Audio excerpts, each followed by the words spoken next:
Voilà. Bonsoir à toutes et à tous. Merci d'être venus jusqu'ici ce soir. C'est une journée de semaine avec des horaires qui conviennent peut-être pas trop aux gens qui travaillent aussi. La question qui va être débattue ici, c'est donc une question médicale. Vous savez que la commune de Fénétrange se donne beaucoup de mal pour réanimer le tissu médical. Jusqu'à présent, il était question donc du monde paramédical, des médecins généralistes, et là on va parler de spécialité. Alors pour pouvoir entrer dans le monde de la spécialité, on est en train d'imaginer une association avec l'hôpital de Saint-Avold et le groupe SOS Santé, qui dispose donc évidemment dans ses équipes de plusieurs spécialistes, et notamment ce soir on parlera d'urologie, mais il y a également d'autres spécialités présentes à l'hôpital de Saint-Avold. Et donc l'idée est de créer une consultation avancée à Fénétrange. Ça veut dire que les habitants du territoire, et c'est pour ça je vois aussi des gens qui viennent d'Alsace-Bossu, eh bien le territoire il est large, il va évidemment, Fénétrange est une localité qui est un petit peu centralisée sur les territoires du Saulnois, les territoires de Sarrebourg, de Phalsbourg et de l'Alsace-Bossu, ce qui en fait un centre. Et c'est pour ça, je crois que aussi l'hôpital de Saint-Avold a choisi un petit peu cette localisation. Nous disposons déjà d'un local et nous avons déjà lancé sur Doctolib notamment la possibilité de prendre des rendez-vous en urologie, que ce soit pour l'homme ou pour la femme. Donc tout ça va être débattu maintenant. Et donc, voilà, on va faire une petite présentation des services qu'on mettra à disposition des habitants, des consultations, des fréquences, etc. Et puis après, bien sûr, on compte sur vous pour des échanges, puisque je pense que si vous êtes venus, c'est que vous êtes intéressés par le sujet. Et donc, voilà, ce sera l'occasion d'échanger tranquillement sur les pathologies, les choses qui vous intéressent en tout cas, et qui seront possibles maintenant en consultation à Fénétrange. Donc je laisse la parole à Carole Ehrlich, qui est la directrice de l'hôpital. Oui. Et donc merci. Merci. Merci à vous, monsieur le maire. Donc oui, moi je suis Carole Ehrlich, je suis la directrice de l'hôpital de Saint-Avold, groupe SOS Santé. C'est vrai que monsieur le maire nous a sollicité en fait pour essayer de dynamiser un petit peu le tissu médical et l'offre de santé au sein de votre territoire.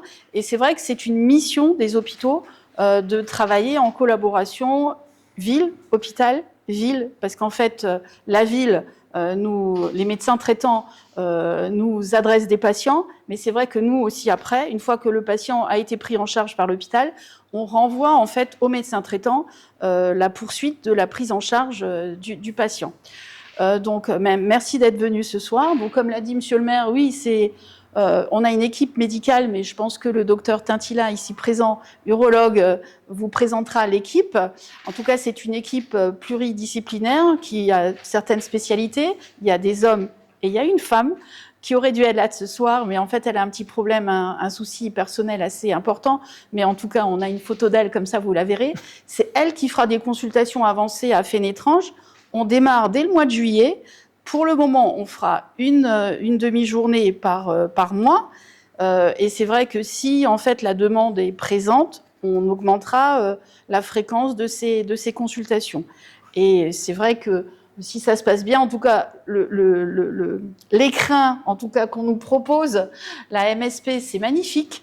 Et je pense qu'il y a un réel besoin aussi. Donc, on pourra aussi envisager d'autres partenariats pour tenter de mettre une offre de spécialité à disposition de la population du territoire. Je pense que c'est très structurant pour un territoire d'avoir accès à la santé. Voilà. Sans trop parler, je voulais juste encore ajouter, donc là, il va y avoir une présentation. L'idée, c'est peut-être aussi après d'échanger avec vous, que vous puissiez poser vos questions et que le docteur Tintila puisse vous apporter des réponses.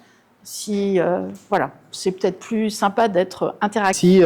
Parmi vous, mais je suis, on va dire, le représentant direct de ma chère collègue Dr Butov, qui devrait être ce soir ici, mais malheureusement, dû à une urgence familiale, elle n'a pas pu venir. C'était vraiment une urgence, on a tous des enfants, on sait comment ça se passe quand il y a quelque chose. Là, c'est la priorité. Mais j'espère de pouvoir lui de le remplacer ce soir parce que sera elle qui va faire les consultations avancées ici, donc sera elle l'acteur principal dans la région. Moi, je suis Bogdan Tantila, je suis le chef de service d'urologie de l'hôpital de Saint-Avold. Et je suis le représentant de notre équipe. Et quand je dis équipe, c'est très important parce que on travaille en équipe. Et ça, c'est le plus important. Si vous venez chez nous, vous allez devoir, nous sommes une équipe soudée et on arrive à se faire confiance, à se relayer, à se demander l'avis, parce que chacun entre nous a des petites surspécialités. On va dire, avec des prédispositions de aimer quelque chose plus que dans la spécialité qui est une spécialité assez vaste. Et c'est ça le plus important que je veux mettre avant.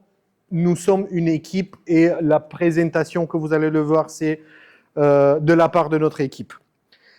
D'abord, c'est quoi l'urologie? L'urologie, c'est une chirurgie. C'est une spécialité chirurgicale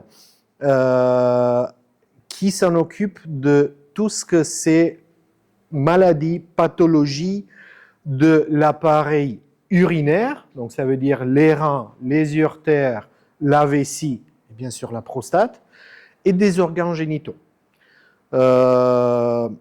Mais habituellement, quand on parle d'urologie, tout le monde pense à la prostate parce que c'est la plus fréquente pathologie qu'on a présente dans les consultations. Et forcément, c'est une pathologie masculine. Je dis entre guillemets parce que en fait, ce n'est pas une maladie. C'est hypertrophie de la prostate. Hypertrophie, ça veut dire une prostate qui commence à grossir, à s'augmenter en volume au fil des années. Ce n'est pas une maladie, c'est quelque chose qui, malheureusement, on appelle ça physiologique. C'est quelque chose qui va se passer pour nous tous, les hommes, on parle. Et c'est relié à l'effet que nous, on n'entre jamais en ménopause, en andropause. Les testicules vont commencer à sécréter, vont continuer de sécréter de la testostérone, qui est le hormone masculin, toute notre vie. Donc, toute la vie, on va pousser la barbe, les poils dans les oreilles et la prostate. Et c'est pour ça que, le plus qu'on vit, et c'est normal qu'avec l'augmentation de la période de vie qui était assez importante dans les dernières 100 ans ou 200 ans, on voit beaucoup plus des hommes qui souffrent de leur prostate, de la symptomatologie donnée par leur prostate, par rapport à il y a 100 ans, quand l'espoir de vie moyenne n'était pas 85 ans, qui est maintenant en France. Est-ce que c'est beaucoup aussi parmi les autres pays européens? Et c'est dû à un style de vie assez sain et une alimentation saine et également un système sanitaire qui tient la route et qu'on arrive à soigner la grande majorité des gens qui rentrent dans des hôpitaux. Bon, c'est vrai que dans la dernière période, après le Covid, il y a une crise, mais voilà, nous sommes ici, on essaie de venir un petit peu lutter contre cette pénurie médicale par des consultations avancées, par une proximité, par faciliter l'accès aux spécialistes. Comme la prostate, c'est on va dire, la plus courante pathologie qu'on traite.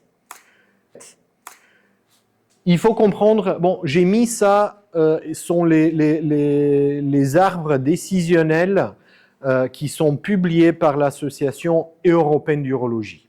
L'urologie est réunie dans l'Europe par une association qui va publier tout ce que c'est recommandations. Et quand je dis recommandations, ça veut dire après des centaines et des milliers d'études faites sur des centaines de patients, pas de centaines, de milliers de patients, les études, ils ont donné une conclusion. Ils ont mis une conclusion. OK. Le traitement, le médicament, là, est mieux que l'autre médicament. Donc, s'il y a des épreuves qu'un traitement est supérieur à un autre, ou une conduite thérapeutique est supérieure à une autre, ça va rentrer dans les recommandations. Dans les guides, ce que nous, les TOUBIB, on dit, de guidelines. Et nous, on essaie de suivre, bien sûr, d'adapter à chaque patient, mais de suivre les recommandations parce que c'est ça l'abord scientifique. Ça ne veut pas dire que seule l'expérience d'un praticien ou d'une équipe, comme est chez nous, compte, mais les guides sont l'expérience à des milliers des équipes et milliers des études. Donc, on essaye, chez nous, dans notre établissement, vraiment de suivre les recommandations de l'Association européenne et forcément française d'urologie, parce que ce sont les mêmes qui sont traduits. Et c'est pour ça que j'ai mis cet organigramme qui nous dirige, nous, en tant que spécialistes urologues, vers une conduite de traitement, vers une voie ou vers une autre, en fonction des critères. Des critères que, voilà, sont des symptômes. On interroge le patient pour voir, OK, de quel type de symptômes il souffre. Des études d'imagerie médicale, de l'échographie, qui va mesurer la prostate, qui va mesurer, par exemple, le volume d'urine qui reste après une miction. Bien sûr, de l'âge de patient, de tout ce que c'est traitement associé à la pathologie qui habituellement, c'est une pathologie multiple, on ne souffre pas que d'une chose. Et en fonction de ça, on arrive à diriger, on va dire, le diagnostic et la conduite à tenir sur une certaine voie. Et il y a plusieurs types de traitements pour cette pathologie de la prostate. Et en première ligne sera toujours un médicament. Un médicament avec on va dire, des mesures d'améliorer un petit peu l'hygiène de vie de patient. Par exemple, si on se lève 4 fois la nuit pour uriner, on va essayer d'abord de réduire un petit peu les apports hydriques, donc de boire un petit peu moins après 18 heures, pour ne pas être forcé de remplir la vessie assez souvent et d'aller faire pipi. Bien sûr, ça c'est en association avec un médicament. Il y a plusieurs types de médicaments qui existent, qui vont traiter plusieurs types de symptômes. Mais parfois, la médication n'est pas suffisante. Donc, on aura besoin d'une chirurgie pour enlever cette partie de la prostate qui bloque. Pour comprendre un petit peu mieux la prostate c'est un organe qui se retrouve à la sortie de la vessie, ici, à la sortie de la vessie. Et le canal pipi, l'urètre, passe par la prostate. Elle est développée autour de la prostate. Non, la prostate est développée autour de l'urètre, excusez-moi. Et c'est un organe, c'est une glande qui a le rôle de produire le liquide dans lequel les spermatozoïdes nagent. Les testicules produisent les spermatozoïdes qui vont monter par 2 canaux dans la prostate où ils seront mélangés avec le liquide qui est produit par la glande prostatique. Et pendant l'orgasme de l'homme, les vésicules séminales où sont stockées, c'est stocké la réserve, vont se contracter et ça va donner une éjaculation. Voilà. Donc, c'est une glande qui est nécessaire pour la reproduction, mais une fois qu'on a terminé avec les projets d'avoir des enfants, on ne l'utilise pas vraiment, ça commence juste à nous embêter. Parce que, comme je vous avais dit, avec le fil du temps, ça va se augmenter en volume, ça va comprimer l'urètre qui passe dedans, et ça va donner ce qu'on a tous après 50 ans, le jet urinaire qui n'est pas... On ne peut plus faire le concours des traces jaunes sur la neige. Voilà, on se réveille 1000 fois par nuit, et parfois ça presse. Surtout quand c'est le feu rouge, on est en voiture en train de rouler, c'est le feu rouge. Même si on ne bouge pas, même si c'est exactement la même chose, juste l'histoire de attendre là, ça presse. Donc, une fois que les médicaments sont insuffisants, on commence à penser à une chirurgie. Et là, personnellement, c'est le motif pour lequel j'avais choisi cette spécialité chirurgicale, parce que parmi toutes les autres spécialités, on a le plus de joujou pour les grands garçons. On a des lasers, on a des robots, on a toute la technologie possible. Là, l'urologie a bénéficié le plus de toutes les autres spécialités. Donc, pratiquement, actuellement, la chirurgie pour la prostate, c'est une chirurgie exclusivement endoscopique. Ça veut dire par les voies naturelles. Ne vous inquiétez pas, tout ce que je vous dis, ça se passe sous une anesthésie. Le patient fait un dodo de 1 heure, il ne sent absolument rien, il se réveille quand tout est fini. Mais ce sont des chirurgies qui sont faites par les voies naturelles, avec des instruments qui sont adaptés au calibre de voies naturelles, et par lesquels on va enlever la partie de la prostate qui bloque. Si vous vous imaginez votre prostate, je peux faire une petite métaphore, comme une mandarine. La chair de la mandarine, le fruit, c'est assez dit l'adénome de la prostate. C'est la partie de la prostate qui va pousser toute notre vie et qui va pousser vers les extrémités les autres parties de la prostate. Donc notre boulot en tant qu'urologue, c'est de, quand on opère une prostate, c'est d'enlever le fruit, la chair de la mandarine, en laissant la peau bien en place. Et la première, on va dire la plus étudiée et la plus utilisée méthode de traitement, c'est le rabotage de la prostate. En fait, vous allez le voir, ce n'est pas un rabotage, c'est une résection. Ça veut dire on enlève des copeaux de la prostate en utilisant un instrument par lequel il passe un courant électrique qui couvre une anse de résection dans une couche de plasma et ça va réséquer. J'ai des vidéos, ne vous inquiétez pas, pour vous expliquer exactement comment ça se passe.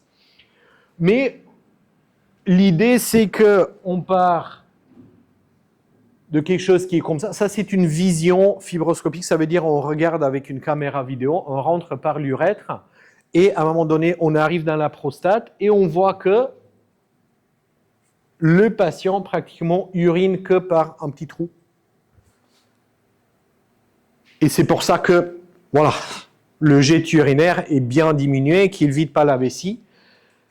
Le but de l'intervention, c'est d'arriver à quelque chose comme ça. Donc, de enlever cette partie de la mandarine qui nous bloque pour faire de la place aux urines, pour pouvoir mieux vider la vessie. Et là, vous avez un petit film avec une intervention. Désolé, ce sont des interventions, des films. Si quelqu'un est gêné de voir un petit peu du sang, il faut juste nous dire. Mais bon, ce n'est pas quelque chose qui est choquant. Ça, c'est le fameux rabotage de la prostate. Ça veut dire qu'il y a un instrument qui a une caméra vidéo avec une anse électrique qu'on peut manipuler avec vous avez vu l'instrument qui s'appelle un résecteur. Et avec ces types d'instruments, qui vous voyez, quand on pousse une pédale, ça va couvrir l'anse dans une couche de plasma et ça va faire des incisions nettes dans le tissu. Ça va enlever, ça va couper et coaguler en même temps l'adénome de la prostate.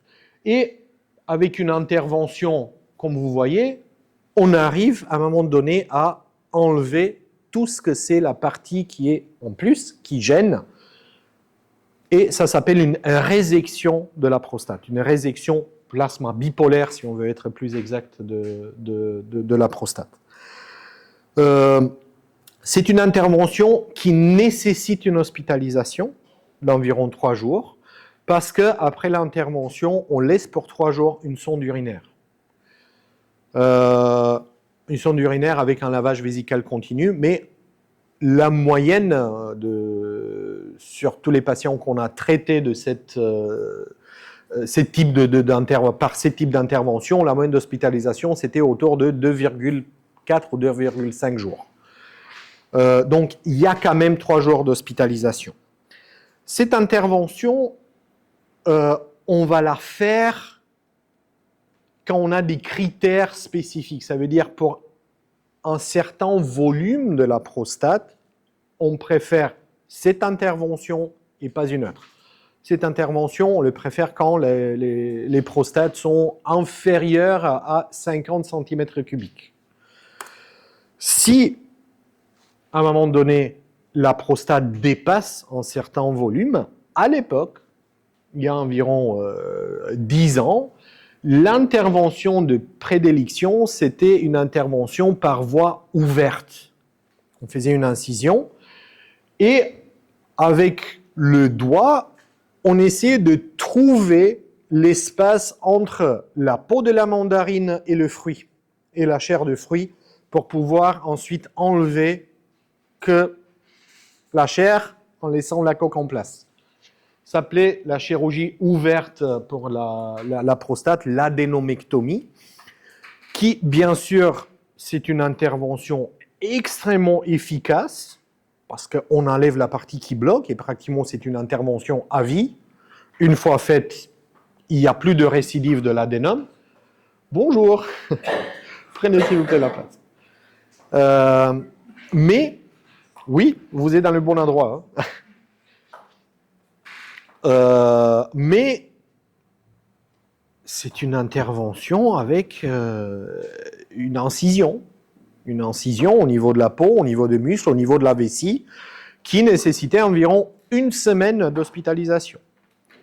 Mais non, il existe la technologie de faire tout ça par les voies naturelles, avec un laser. Comme vous l'avez vu pour l'intervention précédente, également avec un instrument, avec une caméra vidéo, avec une fibre laser et un appareil spécial, que je suis très fier de l'avoir depuis 1 an, on peut chercher l'espace qui existe entre l'adénome, la partie qui est hypertrophiée, et la capsule de la prostate.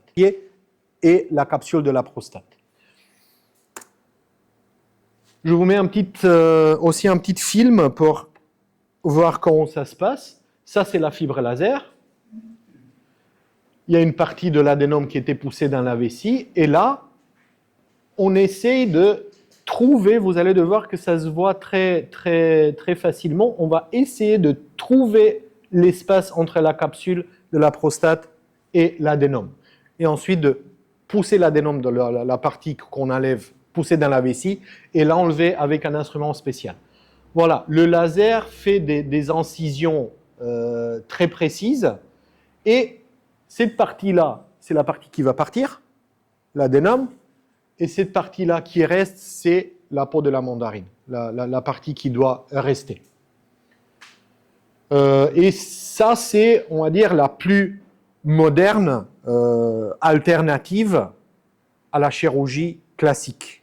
Et ça commence maintenant à remplacer, même dans les recommandations, la chirurgie classique pour la prostate. Parce que par rapport à l'intervention ouverte, où, comme je vous avais dit, l'hospitalisation, c'est de 1 semaine, avec ça, le patient sort le lendemain de l'intervention, sans sonde, sans rien.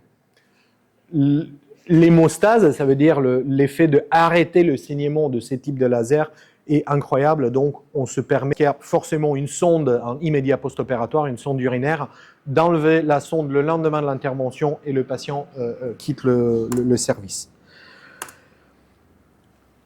Il y a aussi des alternatives qui sont moins invasives qu'on peut faire lors d'une hospitalisation en chirurgie ambulatoire, même sous une anesthésie locale, quand on veut. Je suis désolé.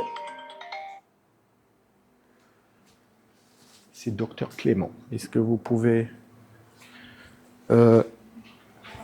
Et c'est une intervention qui existe, qui était inventée il y a à peu près 11 ans ou 12 ans aux États-Unis, mais qui était aussi rentrée sur le marché européen il y a à peu près 10 ans, mais qui, depuis 2 ans, est remboursée et forcément, elle a rentré aussi dans les recommandations de l'Association française d'urologie.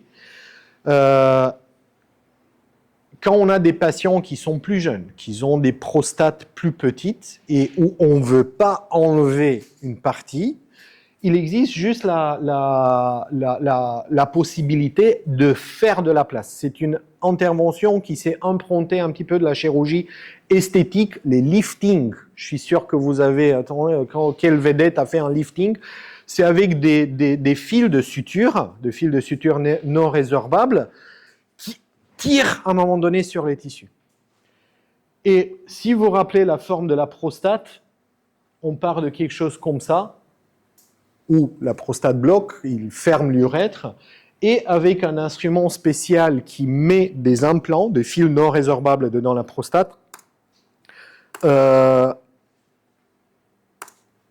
arrive à écarter les lobes prostatiques. Vous avez ici une animation de la procédure. Ça, c'est la prostate. Ça, c'est l'instrument. Bien sûr, en haut, on voit la vessie. Avec l'instrument, bien sûr, sous contrôle vidéo, on va comprimer le lobe de la prostate et à la pousse d'un bouton, on va déployer la suture non résorbable qui ensuite sera fixée à l'intérieur de l'urètre avec un clip. C'est une intervention qui est extrêmement rapide, ça dure 5 minutes. Le patient peut partir tout de suite et elle a des avantages parce que ça préserve l'intégralité de la fonction sexuelle.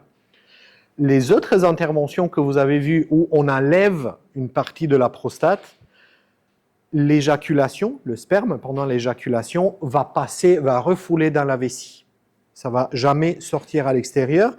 Il y a un certain nombre de patients qui sont gênés par ça, par l'idée, et qui ont 55 ans par exemple, pour nous c'est un patient très jeune, qui veulent encore garder l'intégralité de leur fonction, et s'ils ont aussi un volume de la prostate qui permet ça, on peut faire cette procédure qui s'appelle l'urolift. Ça, c'est en temps réel, c'est une procédure où vous allez devoir comment on pose un implant et deux implants au niveau des lobes latéraux qui vont écarter l'intérieur de la prostate et ça va permettre une meilleure vidange vésicale. Comme je vous avais dit, les collègues à Paris, par exemple, ils font ça que sous une anesthésie locale, avec un gel qu'on le met dans le canal. Chez nous, on a dit, bon, s'il n'y a pas vraiment de contre-indication d'une courte anesthésie, on préfère pour le confort de nos patients de proposer une courte anesthésie générale, donc un dodo de 5 minutes. Le seul désavantage, on va dire, de cette procédure, c'est que c'est extrêmement cher pour l'hôpital, pas pour vous. Vous êtes assuré, donc les assurances payent, mais pratiquement les hôpitaux qui utilisent ça sont un petit peu perdants parce que l'assurance ne paye pas le coût d'un implant, d'un appareil Cet appareil va déposer un seul implant, une seule suture, et il coûte 600 €.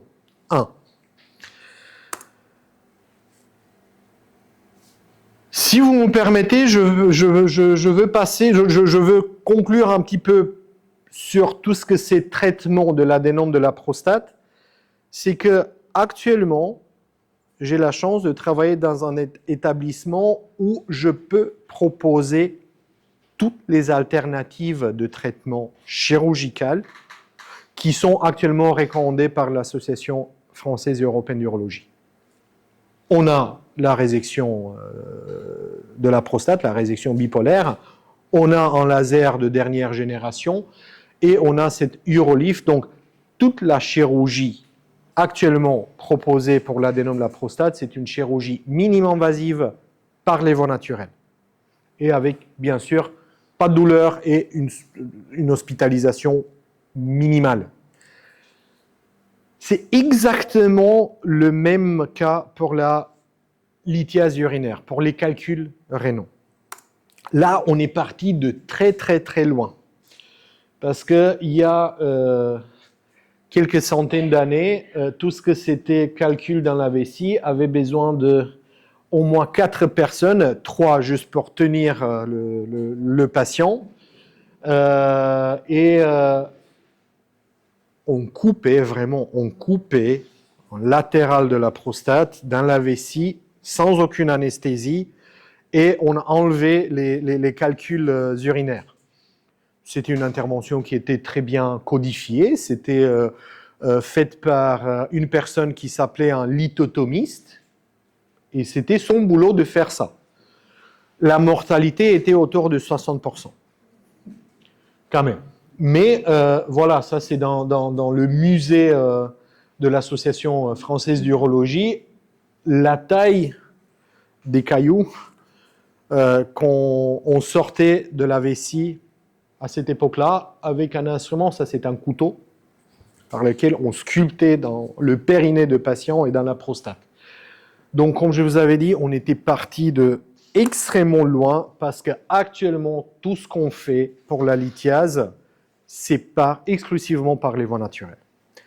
On a des instruments fins avec des caméras vidéo très performantes où on arrive soit dans la vessie, dans l'urtère qui est le canal qui fait la liaison entre le rein et la vessie, ou dans les reins, de monter avec des instruments adaptés pour traiter le calcul où il est. Donc, je pense que la dernière intervention ouverte pour un calcul, c'était il y a 20 ans, j'ai vu, quand j'étais interne. C'était parmi les dernières que j'ai vues. Actuellement, on fait plus. Et c'est grâce à la technologie laser, c'est le même laser qui peut traiter la prostate et les calculs, et grâce à la ancienne baignoire. On savait quand on disait qu'on passe à la baignoire de casser les calculs par des ondes de choc. Ça, c'est quelque chose qui actuellement est beaucoup plus... C'est le même principe, mais c'est un appareil qui est beaucoup plus performant, qui va transmettre, on met le patient sur une table, même sous une anesthésie locale, avec un ballon de gel qui est collé à l'endroit où le calcul se trouve. Habituellement, c'est un traitement pour les calculs rénaux. Et on aura des ondes sonores, des ondes de choc qui seront transmises et focalisées par le gel qui va pratiquement éclater le calcul. Mais encore, ça c'est une méthode qui commence à être remplacée par le laser et je vais vous expliquer pourquoi. Comme je vous avais présenté pour la prostate, on a des recommandations. On ne travaille pas comme on veut, on a des recommandations et on sait exactement quel type de calcul a besoin de quel type de traitement. Ce sont des choses qui sont absolument connues par tout le monde, donc des principes, j'espère que chaque service d'urologie dans lequel vous présentez connaît bien les recommandations, mais la conclusion c'est que il n'y a pas une décision personnelle de chirurgien de quel type d'intervention de faire. Bien sûr, on discute, parfois il y a plusieurs alternatives pour le même calcul, mais chaque alternative a des avantages et des inconvénients il faut qu'on discute et il faut qu'on vous présente. On dit, OK, les recommandations sont de faire ça. Nous, on peut vous proposer ça ou ça. Mais c'est important de comprendre que tout ce qu'on fait, c'est selon des guides, selon des recommandations. Je vous avais mis un film, ça c'est un calcul rénal, qui est détruit avec le laser. Ça c'est la fibre laser. Et ce qu'il fait, ce laser, ça va transformer le calcul dans une poudre fine. Et la poudre sera éliminée par les voies naturelles. Donc actuellement, c'est le traitement, on va dire, favorisé, de prédilection pour tout ce que c'est calculs rénaux qui sont d'une certaine taille, on va dire entre 1 et 2 cm. On peut faire aussi la baignoire, mais ça c'est la méthode préférable parce que vu qu'on travaille sous contrôle vidéo, on est absolument sûr de tout avoir enlevé. On ne s'arrête pas avant d'être sûr qu'il n'y a plus de lithiase résiduelle. Parfois, on a besoin de 2 séances, parce que si on traite un caillou de 4 cm, et ça existe, là, peut-être, on ne termine pas tout le calcul dans une seule séance. Donc, on aura besoin de, par exemple, 2. Mais l'avantage, c'est que c'est une chirurgie qu'on le fait, donc vous venez le matin, vous partez l'après-midi, et c'est une chirurgie qui, comme vous voyez, c'est minimum invasive, c'est par les voies naturelles, c'est pas quelque chose où, c'est pas une chirurgie où on coupe. La troisième pathologie, on va dire représentée en tant que volume dans notre service, et en général dans tous les services d'urologie dans le monde, c'est la cancérologie. Comme je vous avais dit, c'est la chirurgie des reins, des uretères, de la prostate et de la vessie. Et malheureusement, ces organes vont faire des cancers assez fréquents. Et c'est un des principaux motifs pour lesquels on a insisté de faire une consultation avancée, d'avoir un urologue en proximité, parce qu'on traite beaucoup, si vous pouvez me croire, beaucoup des patients qui viennent de la région de Sarrebourg et qui malheureusement arrivent dans des états d'une maladie cancéreuse qui est dépassée. Ce sont des cas désespérés qui sont faciles à prévenir si on fait un dépistage. Si, par exemple, on vient à l'urologue ou on signale à notre médecin traitant qu'il y a un saignement dans les urines. Ça, c'est un signe qui est absolument parmi les premières quand on a un cancer de la vessie. Ça ne veut pas dire que si on a saigné une fois dans les urines, on a un cancer de la vessie. Mais c'est un signe qui parfois on l'ignore et on arrive à l'urologue quand c'est déjà trop tard, quand on ne peut plus guérir, mais quand on va faire juste un traitement pour prolonger la vie. La deuxième chose très importante à retenir, c'est que la science et la technologie, ils ont extrêmement beaucoup progressé dans les dernières 20 ans. Donc, on arrive vraiment à guérir si on trouve un cancer de la prostate, du rein, de la vessie, qui n'était pas déjà parti ailleurs, qui n'a pas déjà touché des autres organes, on arrive à guérir à 100%. Habituellement, on opère dans 2 conditions. On opère quand on a le bon espoir de guérir complètement le patient de son cancer, ou quand il est arrivé trop tard dans un état désastreux, quand il y a un cancer de la vessie qui saigne, et on le fait juste pour lui sauver la vie, là, dans le moment présent, mais pas pour guérir.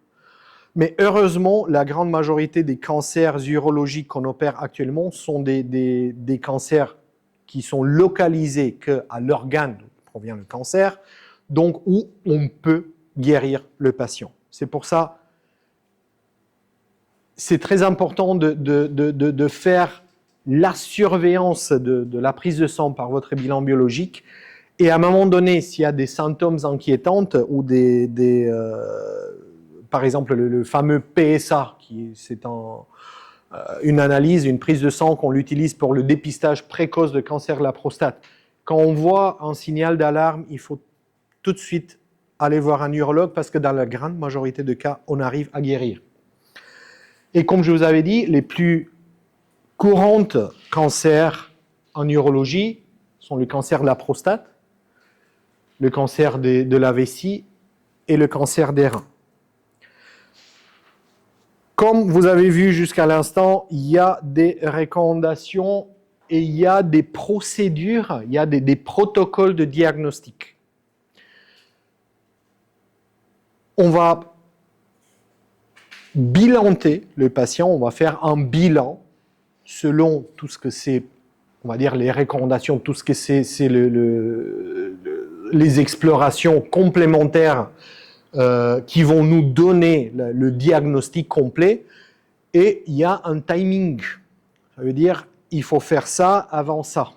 Donc à un moment donné, si vous partez de votre chirurgien, de votre urologue, avec plusieurs examens, et vous allez penser, oui, mais on perd le temps avec tout ça, moi j'ai pas besoin d'un scanner, moi j'ai besoin d'une opération, ou j'ai besoin d'un traitement rapide. Il faut savoir que tout ce qu'on fait, c'est avec un dossier qui doit être étudié globalement. Et on doit toujours être sûr que le diagnostic est bon et que, par exemple, la tumeur n'est pas partie ailleurs ou que, voilà, il s'agit d'un type de tumeur ou d'un autre. C'est pour ça que tout ce qu'on fait, on a pour tout ce qu'on fait, on a des protocoles et on a des explorations complémentaires qu'on va vous le recommander, même si nous, on est sûr que le cancer, par exemple, n'est pas parti ailleurs, mais c'est nécessaire quand même de faire le scanner corps entier, parce que parfois, on peut découvrir aussi des autres pathologies qui ne sont pas associées au cancer de patients et qui nécessitent plus probablement un traitement plus urgent. Et ça va passer en priorité. Donc, c'est important de suivre toutes les étapes. En ce qui concerne le cancer de la prostate, je vous avais mis une cicatrice d'une chirurgie ouverte pour un cancer de la prostate ou une cicatrice pour une chirurgie cœlioscopique ou robot-assistée de la prostate. Vu qu'à l'intérieur, on fait à peu près la même chose et qu'une incision comme ça fait à peu près à ça plus les autres, actuellement, il n'y a pas des recommandations, certes, de quel type de chirurgie d'aborder pour le cancer de la prostate. Chez nous, actuellement, on fait la chirurgie ouverte pour le cancer de la prostate parce qu'on a les meilleurs résultats pour préserver tout ce que c'est autour de la prostate, tous les nerfs de l'érection, le sphincter qui nous donne le contrôle de la miction. Mais bientôt, on va commencer de faire en chirurgie robotique parce que, je pense dans un délai de quelques mois ou l'année prochaine, début de l'année prochaine, nous serons dotés d'un robot chirurgical de dernière génération. Et là, on pourra proposer aussi cette intervention en chirurgie cœlioscopique. Mais actuellement, ce qu'on fait en tant que chirurgie cœlioscopique, c'est tout ce que c'est cancer du rein et la chirurgie des tumeurs rénales, parce que là, oui, il y a des épreuves qu'il y a vraiment un avantage de la cœlioscopie. Ça, vous avez une petite photo de notre salle d'opération.